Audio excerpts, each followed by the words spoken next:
If you see a shadow, it's my kitty. She has decided to come and visit me. Hello. I hope you are all doing all right. Today we will be talking about the strikes, the, the attacks that Ukraine has been doing in Russia, defending itself from the aggression of the Russians. They are targeting. They have been targeting for a long time, but just now people are talking more about it. They have been targeting energy and fuel production facilities in Russia. So instead of doing what the Russians do, that is to bomb civilian targets, like for example those pensioners that were waiting to collect their pensions, and they killed pensioners, and I think it was two post employees that were delivering the money to the retired folks. Instead of doing that, the Ukrainians are using their force to defend themselves, and they are attacking actual military targets. So I could have selected the news from any journal, okay? But I decided to use this one because I liked it, the presentation and the way that it's written. But uh, you can find this in almost any outlets, okay? I saw this in Portuguese, in French, and in Swiss German, and it was more or less the same thing, okay? But without further ado, let's take a look at this and let's move forward, okay? Let's go watch this. Now, as you can see, this comes from euromaidenpress.com. Please go check their work, okay? Go and drop them a like or subscription or whatever. And this is their title. Frontline report, Ukraine's refinery strikes, trigger nationwide fuel collapse across Russia. Now, I saw several videos talking about this. I saw a video of a guy that only had fuel for 40 kilometers, and that even in the Moscow area, he was not being able to find a place to fuel up his car. And I also saw another one. This one was somewhere in Siberia. I don't recall the name of the city, and it was the same issue. So this is not the sole report that we have been having about this question, but I think it's very important. Okay, this has been a sustained, like you can read here, a sustained drone campaign against Russian refineries that has triggered a nationwide fuel collapse. But I don't think the military is missing the lack of fuel. Okay, because let me just focus back on me. Not this one. Oh, this one. That one was a bit too bluey. Because the military, what are they doing? They are simply channeling the fuel to themselves and f the people. Because for them, the people in Russia, they are just slaves. Okay, we cannot apply Western sensibilities, sorry, uh, to Russian way of thinking. For them, a person is perfectly expendable. Okay, it's like they are still applying that old mantra of Stalin that said, "Man is a problem, kill man, no more problem." This is the logic of the thinking behind of it. Okay, so when you're talking about Russians, don't try to compare them with other Europeans because they think in a completely different way. At least the majority of them, because I'm sure there are decent Russian people. Okay, but let's continue. Let's read the article. Now, today the biggest news comes from the Russian Federation, from Belgorod to the far east. Ukraine's refinery strike campaign has triggered nationwide fuel collapse, with the effect being felt from the front lines in Ukraine to the capital cities of Moscow and St. Petersburg. And this part here is news, okay? Because they are really being able to disturb what is the center of Russia, okay? I heard a Russian once say that Russia is a country and Moscow and St. Petersburg are another country, okay? So you can pretty much understand how meaningful this is. Now, the Russian state, of course, has officially blamed seasonal demand and harvest pressure. That is a bit odd since the agricultural production has dropped. They are even importing potatoes because they don't have potatoes. And if you don't know this, potatoes is a staple food in Russia, and Russia usually exports potatoes. But let's continue. And they say here the real cause is undeniable, of course, repeated drone strikes that have wiped out a significant portion of Russia's fuel production, storage, and distribution network, and public unrest is starting to grow. This is also, I have seen reports about this, uh, especially in Siberia and in a province in the south that I don't recall the name. Okay, but if it justifies it, we'll make a video about it. Now, at least 10 regions report widespread storages. You can see here, this is the map of Russia, okay? This is Western Russia, this is Central Russia, and Eastern Russia, okay? And this is the part of Russia that China wants, just for context, okay? Let's continue. And you can see more or less the route of the drones, and you can see how far they have come. Okay, they are now able to enter in Russia and bombard, and this tells a lot about the state of the Russian military. Now, Russian officials have admitted that there is no longer enough fuel to meet domestic demand, and now the situation has moved far beyond regional issues. Correct? As according to both state and independent sources, at least 10 Russian regions are reporting widespread fuel shortages. These include Ryazan, Nizhny Novgorod, Saratov, Rostov, Leningrad Oblast, Primorsky and Zabalsky regions in the Far East, as well as in Russian-controlled territories of Ukraine. This includes Crimea too. I saw a video of one of the main fuel depots in Crimea being completely destroyed by drones. Russia's Independent Fuel Union, well, this is a bit of a stretch. They are not completely, they are not independent, but let's go. Has confirmed that deliveries to many stations have stopped completely.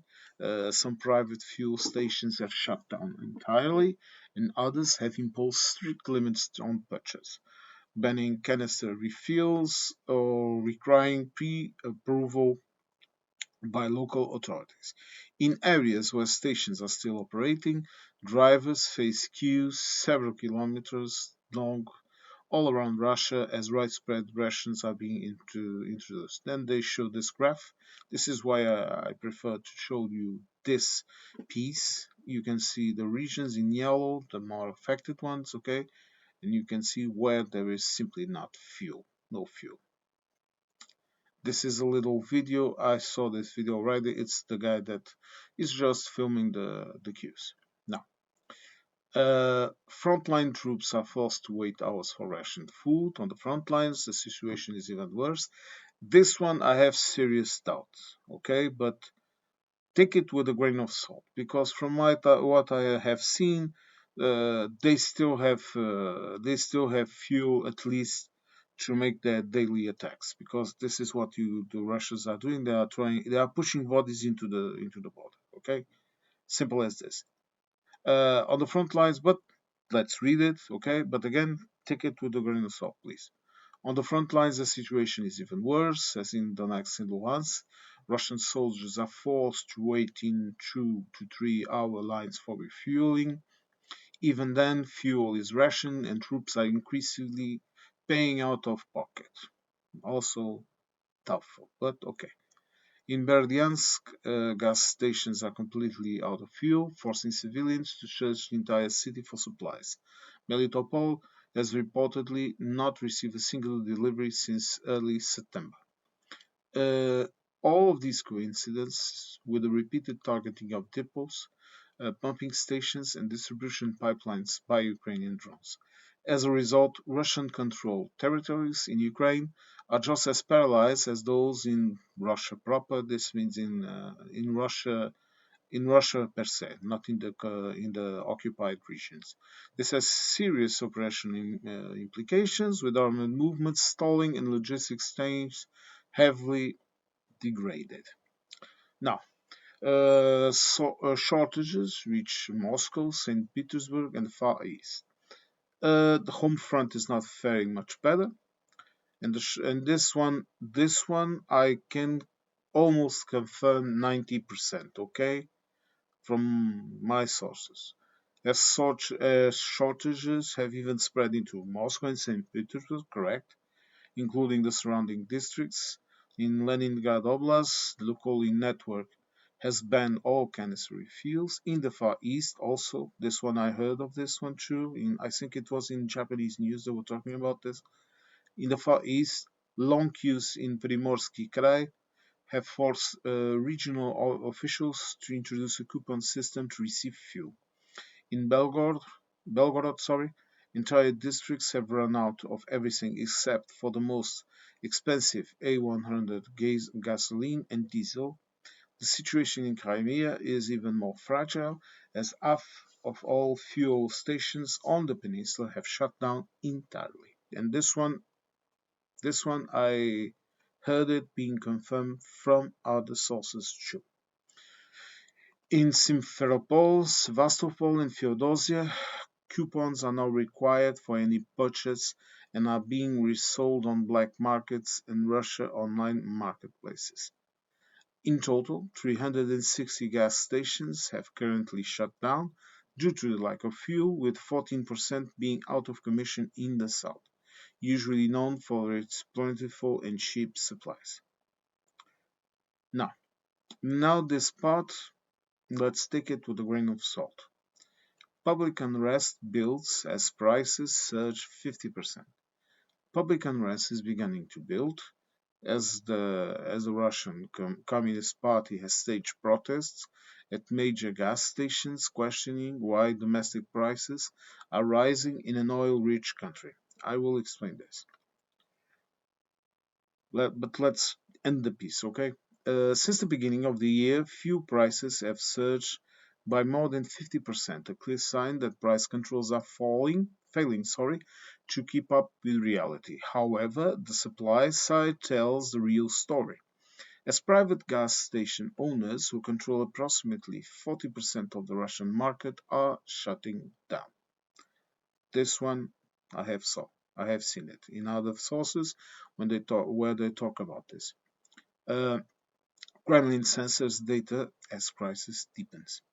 The Russian Energy Ministry has quietly, not so quietly, sorry, not in my opinion, stopped publishing a regional breakdown of fuel availability to prevent further public concern, and maintenance schedules at major refineries like in Omsk are being postponed, not for efficiency, but because taking them offline for repair would trigger further shortages across the country. Running out of options, movements of heavy tankers have been spotted in Crimea to lighten the crisis slightly. Yes, I have seen news about this too, that they are sinking heavy tankers. But most of them, I am very sure, are going there to supply the military infrastructure and not the civilians themselves. Okay? The majority, I'm certain, that is what they are there. However, almost immediately they were struck by Ukrainian drones. Also true, but not all of them, some passed, as Russians are quickly running out of options. This picture was in another news lot. Energy officials die under suspicious circumstances last week. President Vladimir Putin summoned the heads of Russia and major oil companies to the Kremlin for urgent talks. Yes, this is true. And just days before, the CEO of Russia's state nuclear agency was found dead in the streets of Moscow, lay near his car with a rifle beside him and a suicide note, being the 20th Russian energy official to die under suspicious circumstances. Well, I'm sorry, but this is no news, no new news, sorry, in a mob style state. And this Americans, if any American is listening to this video, this is what Mr. Trump wants to do in your country. Install the same type of governance. A structural crisis with no clear solution. Overall, Ukraine's oil strike campaign has forced Russia into a structural energy crisis. The Russian state can no longer guarantee consistent fuel supplies to either the military or the public. Shortages have reached the heart of the country, prices are spiraling upward, and key officials are dying under unclear circumstances. Again, nothing new, and I wouldn't be so quick in thinking that there is some kind of rising discontent or revolution in Russia. Sorry, but no. The Kremlin is trying to project control, but the system is faltering. This is true, not just from damage, but from the sheer scale of dysfunction now embedded in the Russian energy sector. Okay, now let's go back to me. Okay, first of all, let's talk about, let's start from the end and talk about this question of people protesting or whatever. Yes, it's true. There are people protesting. I think in Siberia is the main source of it up to now because Siberia, if you don't know this, they have been suffering a lot with structural damage to the infrastructures of energy, of water, essential services that have been heavily damaged and that have not been repaired or properly repaired. And in Siberia, it's very difficult because, if you don't know this, the infrastructures there, they have to be repaired yearly, every year. Every year they have to repair them, okay? Because you have a period where the climate is more or less mild, okay? They have a mild winter, summers. In some places it's even hot due to climate change right now. And then they have a freezing winter where everything freezes, even the ground itself freezes. So what does this cause? This causes conduits with hot water, for example, to break and to spill hot water all over the place that then freezes. This is an example. This causes sewage pipes to burst. This causes energy networks that Russia, they still have a very primitive system of energy distribution, to crack, to and then they don't have enough parts to repair everything due to the sanctions. So it's a situation that naturally will cause discontent. Now, the novelty here is that the centers of power, Moscow and St. Petersburg, that as I was telling you during the video, they are completely separated entities from the rest of the country. You have to understand this. You have to try to understand Russia as two countries. You have Moscow and St. Petersburg, and then you have the provinces. Okay? And power in Russia is in Moscow and in St. Petersburg. Okay? What happens in those two cities will have repercussions in the entire country. Of federation. They call themselves a federation, but they are more or less today they are an autocratic state. Okay, so when you start to see signs of dissension of protests in Moscow that we are seeing, but they are very mild, then we can assume that there are serious problems. Okay, and when you start to see veiled purges, there is troubles. And there are troubles. But are they enough to topple the government? I'll give you my opinion. And it's worth what it's worth, okay? I might be completely wrong, but I don't think this is enough to topple them. This does not mean that if in the last year or whatever, the chances were 50-50, that now they are, for example, 70-50. You understand what I'm trying to tell you? I'm trying to say that there is a chance this will happen because this is a country that has lost 1 million soldiers. And this is a lot of people and a lot of angry people also, angry family members. Uh, they can no longer lie to them and tell them they are have been captured by the Ukrainians. Sorry, my cat enters, opens the door, and leaves. But they can no longer hide the fact that these people have died. Also, this is very important. A lot of men are returning, Maine, and some of them unable to work in the most basic of works, of professions. So they don't have enough manpower for their manufacture. They have also a brain drain. According to the last numbers, uh, also take it with a grain of salt, 3 million people have left Russia. And those 3 million people, who are they? The majority are those that have a trade, that have qualifications. So we are talking about doctors, we are talking about engineers, we are talking about artists. They are also important. They also provide a lot of income to the state. We are talking about people with enough money to have money outside of Russia and then thus be able to leave Russia and have their money. And we are also talking about young folks, okay, kids. Like I saw a video of a couple of kids getting in a bloody scooter and crossing the border to Georgia. Okay, so and those kids, you know what they're probably doing right now? They probably found work in those countries, Georgia, Armenia, and other countries, and they are working now. Okay, they are living there. Some of them had turned are digital nomads, and they are living in Europe. They are living in the USA. They are living, I don't know, in India, in Ceylon. I think a lot of them went there too. In Thailand, in China, in Japan, in Korea. Okay, so you have to count this factor too, because if you don't have the people with qualifications and you have to train them,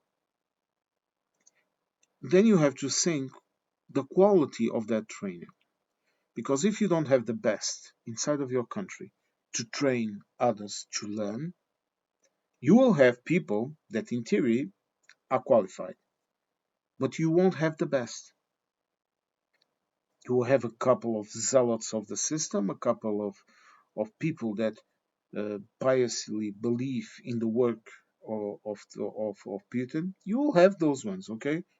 You have to understand, even in the Nazi regime of Germany, you had brilliant people working for the regime voluntarily. Of course, after the war, none of them knew they were doing to the ethnic minorities. No one knew what they were doing. They were all fooled. Okay, I won't talk about it, but no. As a half German, I will say no. No, you know. You chose not to know more, or you chose to simply ignore it. But you have people like Wagner von Braun, okay, brilliant guy. You have people like Albert Speer. You have a lot of people that were brilliant. Speer was an architect, okay. Von Braun, the father of modern of modern rocketry, practically, okay. You have all of these brilliant people that work voluntarily for the regime. So, or coerced too. Okay, I'm not saying that some people were not coerced. Okay, I even have stories in my family of a person that was in the Wehrmacht, in the Panzer, in the Panzer division, the division of Panzers, that basically he did not want to go and fight in the war, but he had to go, or else his family would be shot because he was good at what he did. This is an example of a family that has trickled down, a family story that has trickled down, and that I can remember out of my head. Okay, but you have these people, but the key issue here is they don't have the best. The best are in the outside of the country. They have run off, and a lot of them are already working for the Chinese, for the Americans. A lot of them also working here in Europe. You have to stop and being hypocrites and say that it isn't so. But a lot of them are here. Okay, so let's not dabble in it. Now, this is the situation. Is it enough to topple the government? Like I said, personally, I have serious doubts. I think the chances have increased. Chances for, I don't know, civil war, change of the regime, stagnation of the war, a retreat to to a to a peace obtained border, or whatever that means. In my opinion, the peace here is the Russians to fuck off to Russia and leave Ukraine alone. Okay, Ukraine is a sovereign nation. Ukraine deserves to have its borders, its people. Okay, they don't deserve this. So my position is to support Ukraine. Period. I don't care about anything else. And if the Ukrainians say we want all of our land back, I will support them as I can. Me, little insignificant me, but this is my position. Now, what we also have to see in this Newswatch that I specifically decided to make a Newswatch about this is this damages to the fuel and power infrastructures that Ukraine have been doing. They are very important because this is actually creating serious problems to the state. And now you have another issue. Fuel production in Russia has been decreasing dramatically due to the power plants, to the refineries, and now to the infrastructure of distribution of fuel itself. There are a lot of conduits that need to be repaired, and winter is coming. And the ones that are not repaired, if you don't know this, they are going to freeze and they are not going to be able to use them. So even those conduits that they are using to sell oil to the country, oil and gas to the countries that are still buying it, I think it's the Czech Republic or Slovakia, I don't recall, one of them. It's Hungary, and I think it's Bulgaria. And it's still trickling down to Europe. You saw that video that I made about why the fuck are we still buying Russian oil, liquefied gas? Okay, it's a very small percentage, but why? Why? I don't understand this. We can buy it from elsewhere, so this still baffles me a bit. Okay, and I even questioned a person in, let's say, in politics about it, and he said they were just keeping it down, but it had to end. And, but they had to hear the Commission, the European Commission, telling them to stop it. And this is something I don't understand. They should have willingly stopped doing it a long time ago. And I don't care if it's 5%, if it's 1%, if it's a drop of anything. Nothing. We cannot buy nothing from Russia. We cannot buy You cannot sell them anything. Okay, if they are unable to behave as a civil society, this is what we have to do. And this is something I fear that will happen to the United States if they don't behave. But that's a subject for another video. Okay, but what we have to take from these events is that first the Ukrainians were targeting the power grid itself. You know, power plants, refineries, and now they are targeting the distribution network itself. And in my opinion, this is brilliant. Okay, uh, there is real military strategy behind them. Russia, look, attacking civilians is a military strategy. Sorry, this is the truth. Inspiring terror in civilian populations by attacking them, by attacking hospitals like Russia did, still does, killing pensioners. It's a military strategy. But that would only be, and please don't understand these words that I'm going to say as me saying that this is acceptable, because in my opinion, it is not. But this campaign of terror would only make sense if you were simultaneously able to do an actual military campaign associated with this phenomenon. My cat. And in my opinion,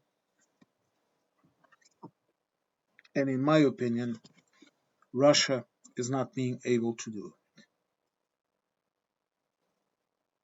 No, they are failing to attack uh,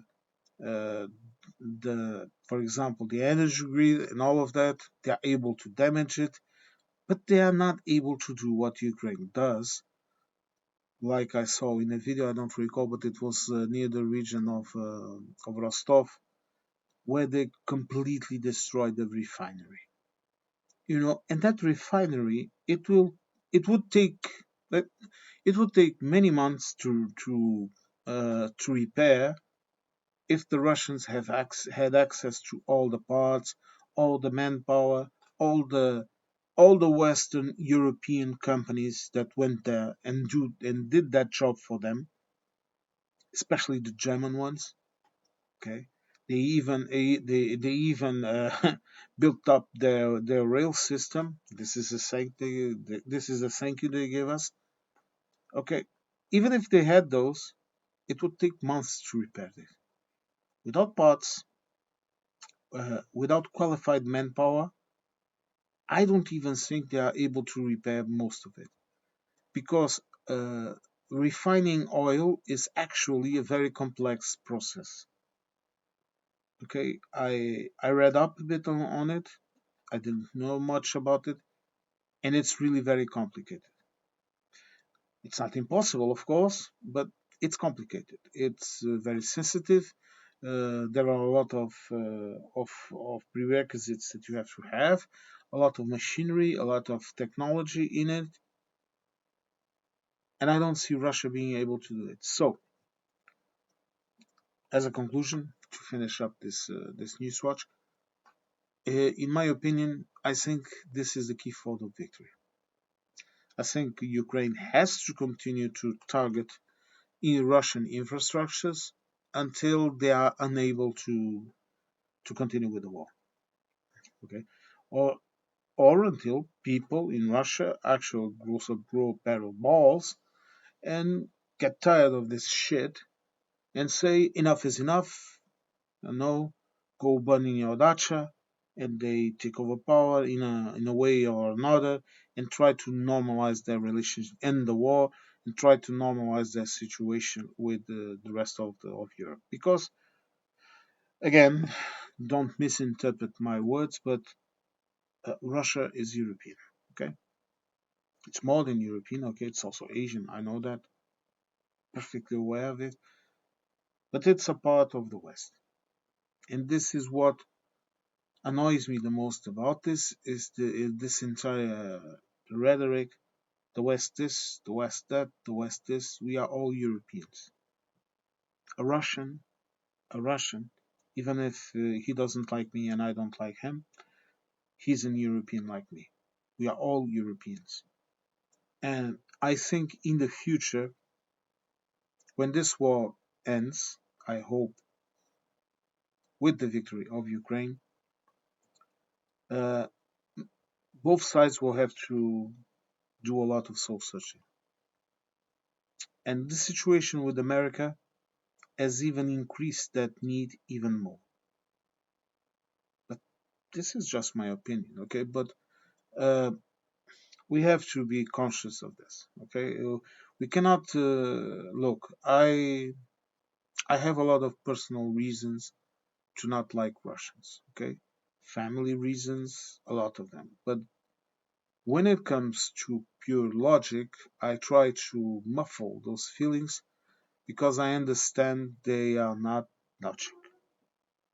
And I think this is what we all have to do. But anyway, I hope you liked this Newswatch. A bit longer than I was expecting. And I would just like to end this video by saying these words. Slava Ukraine. Victory to Ukraine.